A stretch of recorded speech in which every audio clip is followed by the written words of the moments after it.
There are still many questions about Ottawa's plan to get Canada to the NATO target of spending 5% of our GDP on defence by 2035. If we are moving to the higher and higher levels of defense spending because that's necessary, then we will have to make considerations about what less the federal government can do in certain cases and how we're going to pay for it. So that was Prime Minister Mark Carney making a commitment at the recent NATO summit. Now, in order to get there, the Prime Minister has also said it could cost the federal treasury up to $150 billion a year. But so far, we don't have a lot of detail about this plan on how we're going to pay for it.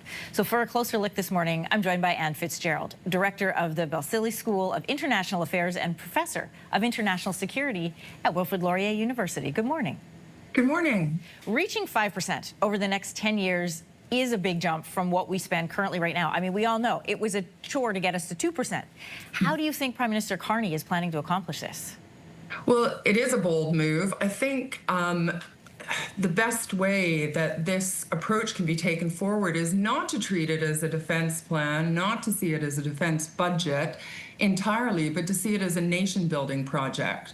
It's an opportunity not just over 10 years to bring our core military spending to levels of 3%, and that should be doable considering we have a 10-year span. We are planning to meet 2% this year, but it will be more than achievable if we address Canada's productivity issue at the moment and grow the economic pie and not just keep cutting the same pie into different slices.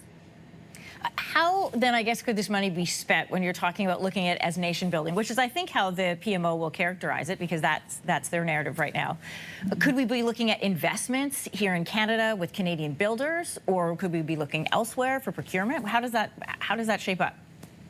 Absolutely. We can be looking at investment in the Arctic. It's a big region. It's 40% of Canada. There's new forms of military adventurism going on up there, and we need to be able to monitor it for continental defense, for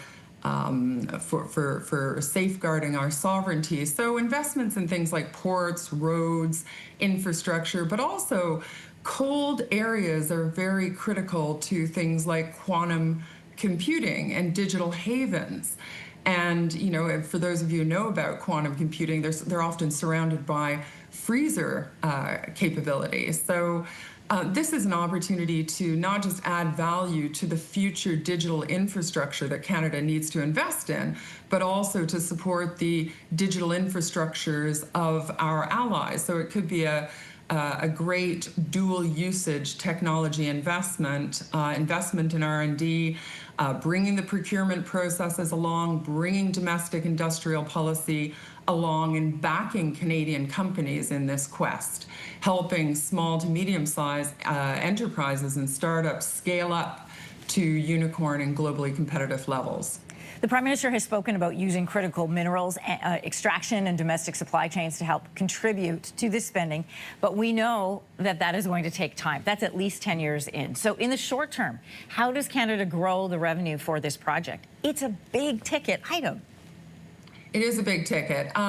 Well, we have an abundance of affordable energy. We have yesterday's energy and we have tomorrow's energy. We are on a path and we have decarbonization objectives in line with global objectives.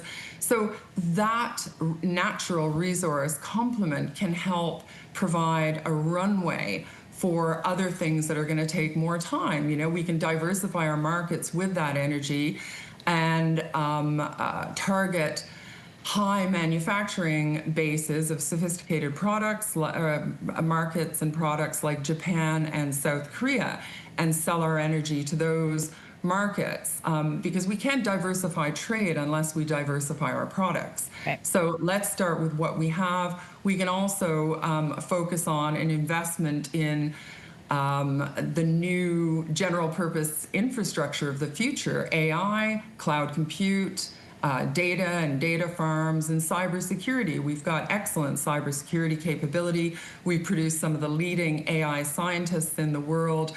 We can keep that talent moving in the right direction. And part of the retooling and retraining for this rebuilding and nation building can be channeled towards talent pathways, education, training. And, you know, this all kind of falls into the 1.5% of the NATO spend, which is characterized as defense-related expenditure.